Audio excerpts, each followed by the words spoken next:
এই মাত্র পাওয়া খবর, মধ্যপ্রাচ্যে আবার দাউ দাউ করে জ্বলছে আগুন। ইরান, ইসরায়েল আর যুক্তরাষ্ট্র সংঘাতে জড়িয়ে পড়তে পারে গোটা দুনিয়া। পৃথিবী কি এগিয়ে যাচ্ছে নতুন এক বৈশ্বিক রণক্ষেত্রের দিকে? এই ভিডিওতে আমরা বলবো সেই 5টি সমীকরণের কথা, যা হয়তো নতুন যুদ্ধকে আর আটকাতে পারবে না। এই যুদ্ধ আগুনের মুখে ইরান ও ইসরায়েল। যুদ্ধবিরতি চলছে ঠিকই, কিন্তু আকাশে ভেসে বেড়াচ্ছে ড্রোন, মাটির নিচে লুকানো হচ্ছে ইউরেনিয়াম। ইরান গোপনে চালু রেখেছে নতুন সেন্ট্রিফিউজ, অন্যদিকে ইসরায়েল মোসাদের মধ্যে কৌশলগত আঘাতের পরিকল্পনায় ব্যস্ত। এই দুইটি দেশের মাঝে যুক্তরাষ্ট্র আছে ঠিকই, তবে আসলে তারা নিজেরাই যুদ্ধের অংশীদারি। এই যুদ্ধের 3 জাতির 3টি গোপন প্ল্যান জেনে আসি। ইরান গোপনে পারমাণবিক ঘাঁটি কোহে কালাং গাজলা, যেখানে নাকি এখনো সংরক্ষিত আছে পারমাণবিক বোমা প্ল্যান বি।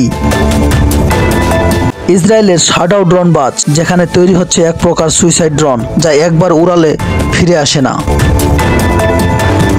যুক্তরাষ্ট্রের অপারেশন রেড ড্যাগার, যা একবার শুরু হলে মধ্যপ্রাচ্য হয়ে ওঠে দ্বিতীয় আফগানিস্তান। বর্তমান পরিস্থিতিতে যুদ্ধের সমীকরণ বদলে দেবে গোটা দুনিয়া। যদি এই 3 দেশে সংঘাতে জড়িয়ে পড়ে, তাহলে বিষয়টা আর মধ্যপ্রাচ্যে সীমাবদ্ধ থাকবে না। রাশিয়া, চীন, নেটো প্রত্যেকে তাদের নিজ নিজ স্ট্র্যাটেজি সাজাতে বাধ্য হবে। তেলের দাম কয়েক গুণ বেড়ে যাবে, সাইবার আক্রমণের শিকার হতে পারে ব্যাংকিং সিস্টেমগুলো। বাংলাদেশ থেকে শুরু করে ইউরোপ সবাই পড়বে অস্থিরতার মুখে। ধরে নেওয়া যাক 2025 সালের শেষের দিকে ইরান আর ইসরায়েলের মাঝে আরেক দফা আঘাত পাল্টা আঘাত হতে পারে। এর ফলে যুক্তরাষ্ট্র ইরানের পারমাণবিক ঘাঁটিতে আক্রমণ চালাবে এবং ইরান সোজা নিশানা করবে কাতার, বাহরাইন ও সৌদি ঘাঁটিতে। যে কোনো মুহূর্তে একটা সিঙ্গেল পারমাণবিক বিস্ফোরণ বদলে দিতে পারে মানব সভ্যতার হিসেব। এই যুদ্ধের কিছু গোপন কথা, যেটা কেউ বলছে না। বিশ্বজুড়ে এই মুহূর্তে চলছে প্রচারণা, শান্তির আহ্বান, কিন্তু কেউ বলছে না যে এই যুদ্ধ শুধু ট্যাঙ্ক বা মিসাইলের না। এটা সাইবার, প্রপাকাণ্ড, খাদ্য সংকট, তথ্যযুদ্ধ, এই সব একত্রে।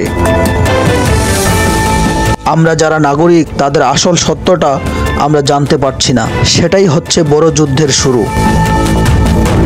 পৃথিবী যেন আরেকবার থমকে গেছে। যুদ্ধ বন্ধ না করা গেলে আগামী প্রজন্মের জন্য আমরা রেখে যাব ধ্বংসস্তূপ। আপনি যদি চান ভবিষ্যতে মানুষ যেন জানে আমরা এই সত্যিগুলো দেখিয়েছিলাম, তাহলে ভিডিওটা শেয়ার করুন। আর মনে রাখবেন, তথ্য শক্তি সবচেয়ে বড় অস্ত্র। সাবস্ক্রাইব করে পাশে থাকুন। সত্য কথা কেউ বলছে না, কিন্তু আমরা বলবো।